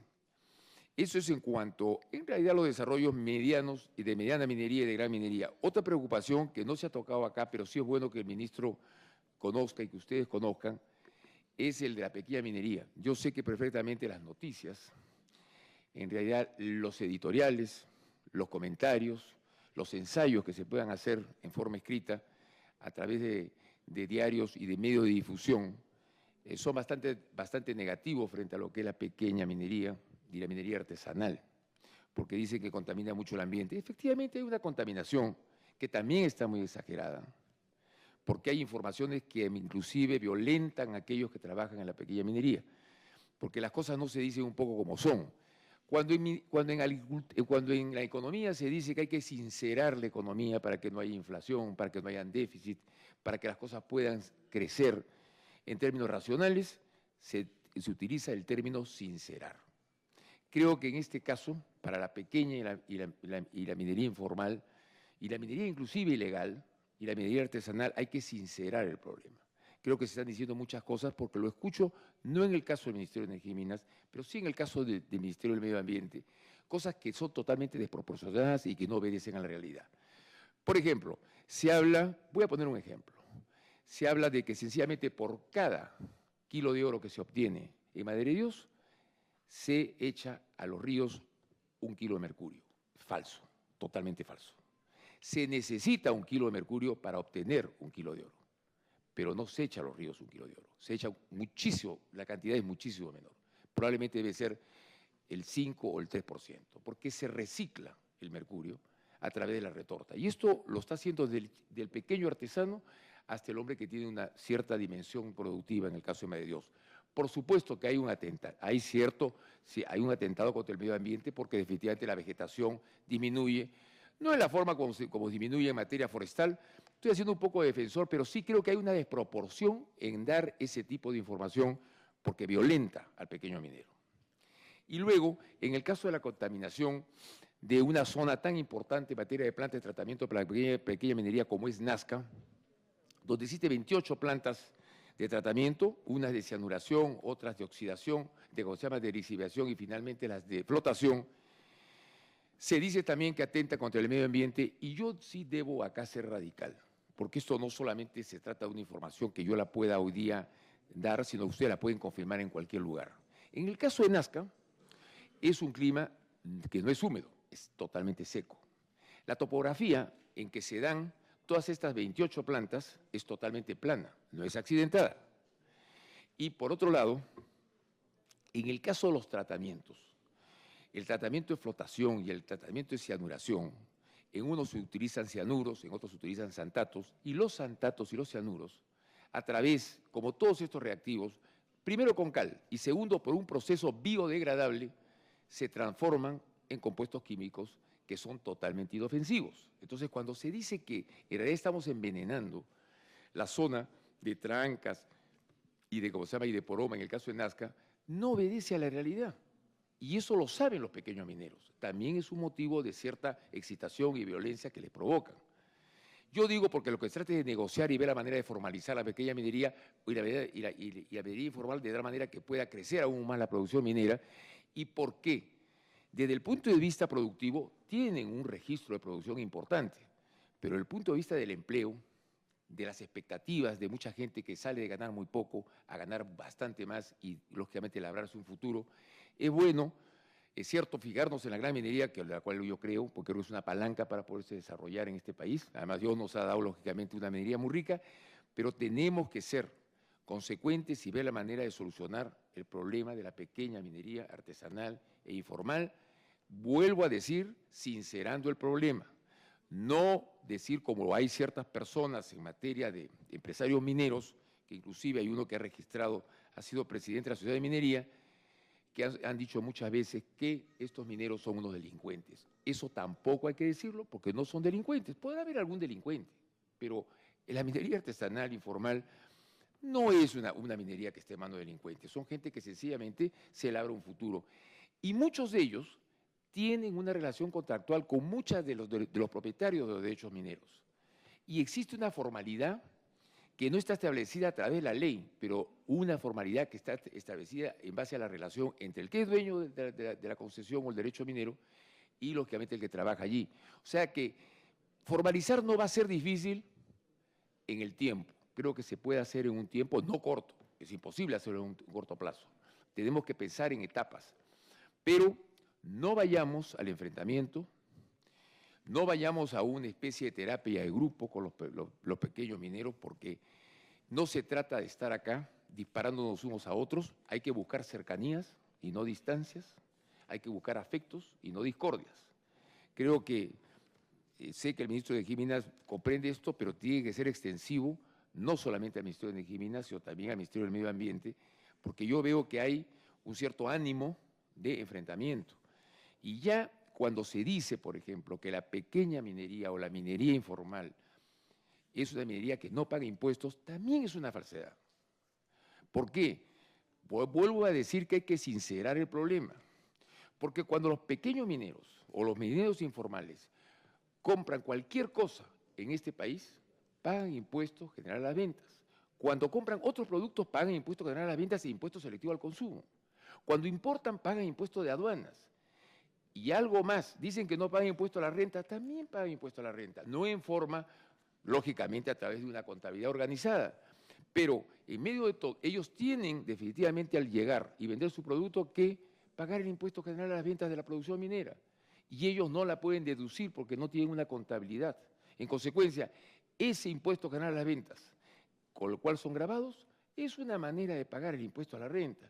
Lo que tenemos que hacer es ordenarlos por el bien del país y por el bien de ellos, que creo que se va a poder conseguir. Esto es una cosa que lo doy como un consejo porque recojo además el sentimiento, en el caso de los pequeños mineros, con los cuales he tenido contacto, del norte, del sur, en el caso de Nazca, lógicamente por unas razones obvias de regionales, en el caso de los mismos mineros de Madre de Dios. No hay que buscar el enfrentamiento y el acorralamiento porque vamos a tener ciertos problemas innecesarios cuando podríamos salir muy airosos de eso, no en unos meses, probablemente en un par de años o en 3 años, y hay justamente la oportunidad de este gobierno para que pueda darle solución en un gran porcentaje al problema. Y finalmente debo también felicitar, y tengo que felicitar definitivamente por la cuestión del gas. Yo sé perfectamente que en los últimos años no ha habido grandes resultados en materia de encuentro de petróleo. Ojalá que con estas inversiones se pueda encontrar más petróleo. Creo que el gas es el futuro energético, no solamente para el Perú, sino para muchos países del mundo. Y creo que en el caso nuestro, definitivamente, ya hay una muestra por la producción gasífera que se tiene de transformación en electricidad, en el caso de Chilca y en otras partes, pero sobre todo fundamentalmente en Chilca. Pero en el caso del gas, sí, ojalá se pueda también concretar con más celeridad el poder llegar, lógicamente, a la transmisión al transporte del etano, que es tan importante para la industria petroquímica, y, por supuesto, ampliar el gasoducto hacia la costa para poder utilizar más gas para producción eléctrica, más gas para utilización industrial y doméstica, y sobre todo también más gas por líquidos en suspensión para producir diésel, gasolina de alto octanaje y, por supuesto, gas propiamente dicho. Creo que si amplían eso en un 50% lo antes posible sería ideal, porque de esa manera la exportación que vamos a tener hacia el exterior no va a significar mucho. Porque también es verdad que acá hay que sincerarnos, que estamos lógicamente en la Comisión de Energía y Minas, tenemos gas para muchísimos cientos de años. Esa es mi particular impresión. Vamos a encontrar mucho más, ya se encontró bastante, y no se trata de tener la visión apocalíptica que mañana no vamos a tener gas o que mañana no vamos a tener minerales. Lo sustentable en el caso nuestro es para muchísimos siglos, probablemente para 200 o 300 años. Así que tampoco creo que sea eso un problema. Y finalmente hay una preocupación también, y esto tiene que salir de acá, lógicamente, de la Comisión de Energía y Minas, que es que en realidad en la industria minera hay una gran prosperidad en los obreros que trabajan en firmas como empresas como Antamina o como Toquepala, Cuajone, o como el caso de Cerro Verde, o Yanacocha, o Alto Chicama, y tantas otras más, que el precio, unido lógicamente a buenas leyes, a la producción, ha hecho que tengan grandes utilidades, de los cuales es partícipe el Estado, que definitivamente ha recaudado muchísimo en términos fiscales y ha arreglado sus finanzas en cuanto a reservas y a una proyección futura y pago también de deudas, y que está muy bien, hay que alegrarse por ello. Los empresarios también han ganado dinero, indiscutiblemente. Los trabajadores en estas empresas han tenido los ingresos que jamás en la vida se han imaginado, porque sé que hay muchos trabajadores que ganan más de 100.000 o 120.000 soles al año, incluyendo lógicamente el reparto de utilidades por el 8% antes de pagar impuestos, con lo cual están definitivamente satisfechos y además han proyectado un futuro con mayores beneficios. Pero, cosa que no ocurre en la agricultura, pero que sí porque hay una ley especial que es la ley que permite incorporar una serie de cosas y hay más versatilidad en cuanto a tomar y soltar personas, pero en el caso de la minería hay un universo de horas hombre, de los cuales un porcentaje, el 70%, está en planilla. ¿Por qué pertenecen a las empresas? Está en planilla. Ellos sí tienen acceso al 8% de las utilidades. El 30% más o menos de los trabajadores no tienen acceso al reparto de las utilidades. Estoy hablando de todas estas empresas que tantos beneficios dan. En consecuencia, se han establecido dos tipos de trabajadores, unos que se benefician con la utilidad y otros que no tienen acceso a ella, que ganan escasamente su salario, porque pertenecen a operaciones de servicio, lo que se llama servicios. Por favor, su capacidad de síntesis y que las preguntas sean más precisas. Termino en este momento. Ya tiene ya media hora usted. Ah, caramba, no sabía, disculpa. 25 minutos. Acá termino.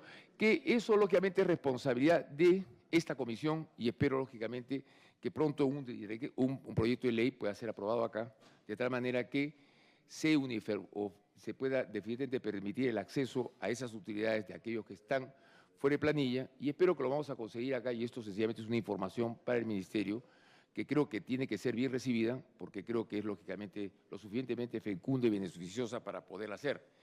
Y ahora, nuevamente felicitarlo y darle las gracias por haberme escuchado. Efectivamente, he estado demasiado largo, pero creo que más o menos, de alguna manera estoy contribuyendo para la minería y para todo lo que hemos hablado. Muchas gracias. Muchas gracias, congresista Cabrera. En ese mismo orden de ideas, por favor, congresista Martín Belaunde, haga su pregunta y su inquietud al señor ministro. Gracias, presidente. Así lo haré.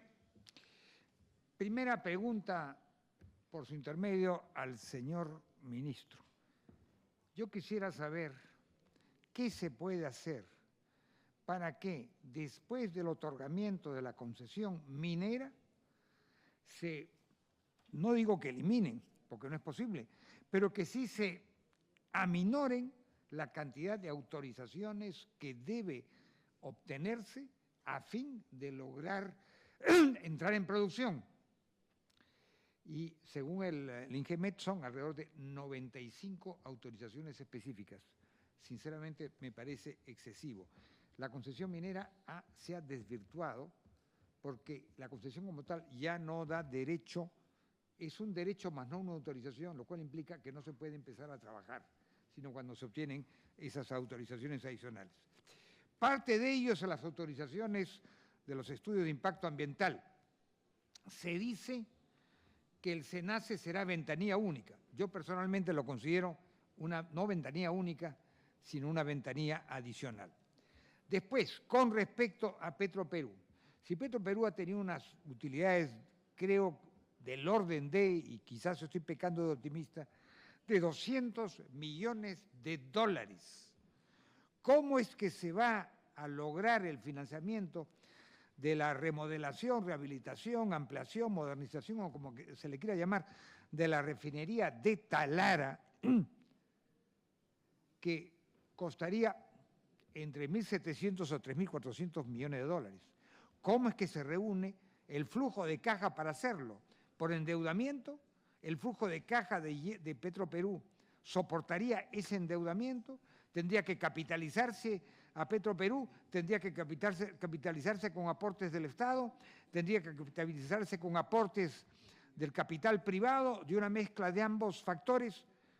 Y lo mismo digo con respecto a el gasoducto del sur, donde también... Perdón, déjeme... con respecto al gasoducto del sur, donde, de acuerdo a una de las leyes que hemos aprobado recientemente, no recuerdo el número, creo que va a haber un aporte de capital de 400 millones de dólares o algo así, de Petroperú. Entonces, ¿de dónde pecatamea? ¿De dónde va a salir el dinero? Yo, honestamente, creo que la rehabilitación de Talara está en duda, porque no creo que Petroperú tenga el flujo de caja para realizarlo. Esa es mi pregunta. Me ha pedido una interrupción el congresista Bedoya. Tiene la palabra el congresista Javier Bedoya. Gracias. Retomando el penúltimo tema, que era precisamente la ampliación de Talara, y quiero volver sobre eso, que como he manifestado meses atrás, el ingeniero Reyes con mucho entusiasmo vino a anunciarla y que empezaba en septiembre. Ya estamos en septiembre y no hay nada. Pero a lo que voy es a lo siguiente, señor presidente y señor ministro. Hace un mes, 2 meses, se publicó en El Peruano un decreto supremo en donde se aprobaba todo el plan de desarrollo de Talara.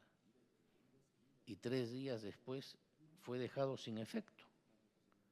Entonces, ¿sobre qué base nos anuncian las obras a ejecutarse y ampliaciones y mejorías en Talara si no hay realmente nada aprobado y lo que se aprobó tuvo una vida efímera y fue dejado sin efecto 72 horas después? Gracias. Muchas gracias. Ya concluyó, señor congresista. Muy bien. Bueno, vamos a dar el uso de la palabra al congresista Manuel Cerillo. Gracias, presidente. Un saludo a los colegas congresistas y al señor ministro y las personas que lo acompañan.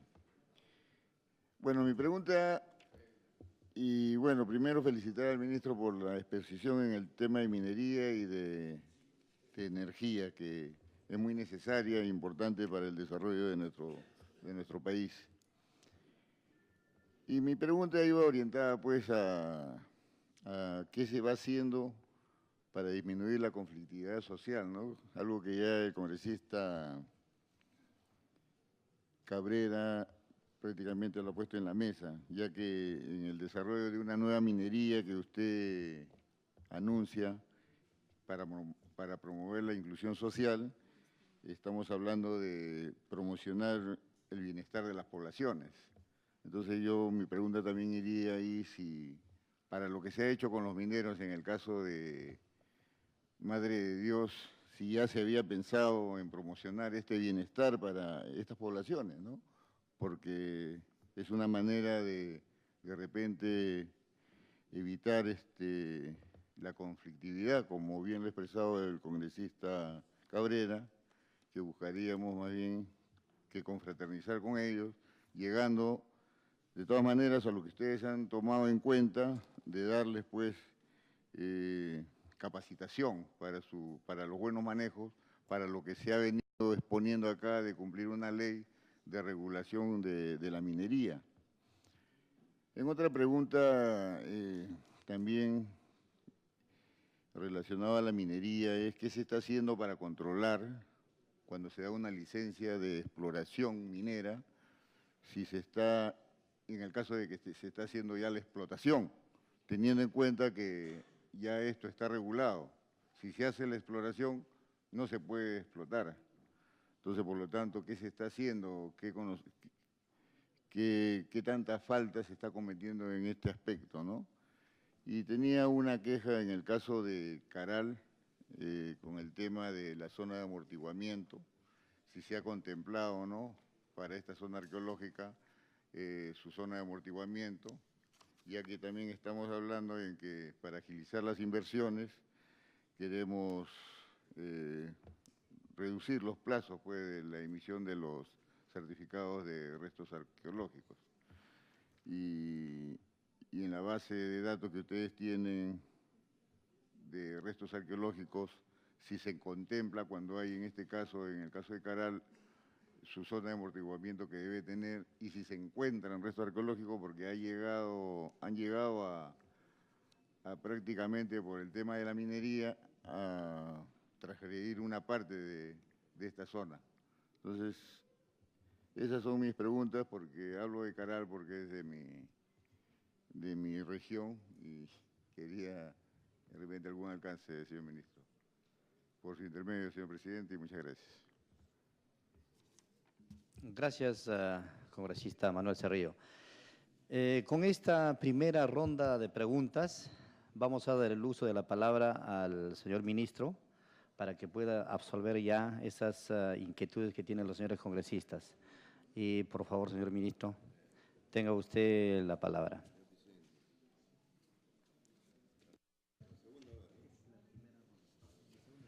Muchas gracias, señor presidente. En primer lugar, agradezco las preguntas de los señores congresistas que voy a explicar. Empezaré por la primera pregunta que hizo el congresista Eguren respecto a la minería y qué estamos haciendo como gobierno, porque efectivamente da la impresión de que hubiéramos retrocedido en el tema de exploraciones y como si no hubiese proyectos nuevos. Quizás el sector que yo más conozco es minería y estoy en los últimos 30 años metido en minería.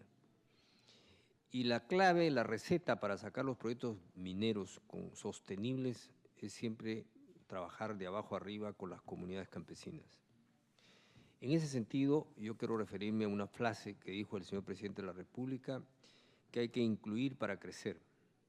Y eso significa muy claramente que el gobierno está apostando por una inversión responsable, porque es la única forma de poder tener fondos para desarrollar los programas sociales. No hay otra forma. Cualquier otra forma de gente que se oponga a la minería, no por razones técnicas, sino políticas, es jugar con la pobreza justamente de las comunidades campesinas. En ese sentido, efectivamente, hoy en día en el mundo, vemos que el precio del cobre está recuperándose, 6% se ha recuperado en los últimos 2 meses, está a $3.25 la libra. El oro de 1.125 ya está en 1.300 y pico. O sea, las señales de la recuperación de los metales es clara. Y sabemos, lo que conocemos, hemos estado en el tema de minería, que la minería es cíclica. Sin embargo, el compromiso es sacar ventaja de los recursos que tenemos hoy para dar valor agregado en otros sectores y permitir desarrollarles, sacarles facilidades que otros sectores se desarrollen con esta locomotora que es la minería. En ese sentido, han ido apareciendo nuevos proyectos grandes. Sabemos que existe Quellaveco, sabemos que está Tía María, estamos trabajando en ambos. Tenemos un proyecto, aunque ustedes no lo crean, Tambo Grande, que es un proyecto muy grande. Sí, presidente. Mil disculpas, señor ministro. Tiene la interrupción, congresista. Gracias. Pero Quellaveco, precisamente, entiendo que la empresa Anglo American quiere vender el proyecto a un tercero y que hay serias dudas de que se lleve a cabo, a pesar de contar con todas las autorizaciones. Muchas gracias, señor congresista. Respecto a Quellaveco, es el proyecto que tiene acuerdo social, tiene autorizaciones, pero que justamente hemos tenido reuniones con el CEO de Quellaveco, el señor Cutifani. He venido aquí, hemos conversado con el señor presidente de la República. Acabamos de estar con el CEO de cobre de Anglo American. Anglo American